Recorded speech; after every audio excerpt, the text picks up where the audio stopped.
Welcome to Luca is a Billionaire, where the only thing I invest in is your answers. In this video, I will explain how to change shocks on a Jeep Grand Cherokee. First, gather your tools, including a floor jack, jack stands, and a socket set. Safety is paramount, so always ensure your vehicle is securely supported on jack stands before you begin. Also, remember to wear safety glasses and gloves to protect yourself during the process. Once your Jeep is safely elevated, you'll need to remove the wheel. Before lifting, loosen the lug nuts, then fully remove them after the vehicle is up. Next, locate the upper and lower mounting bolts for the shock absorber. Using the correct size wrench, carefully unbolt and remove the old shock from its position.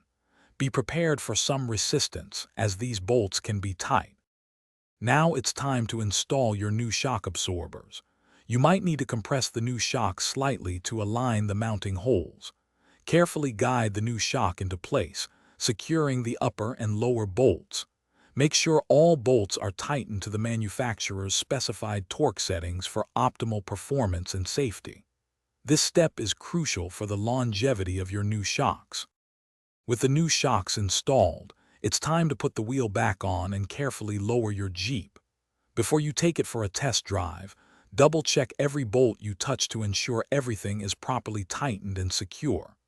This final inspection is vital for your safety and the vehicle's performance.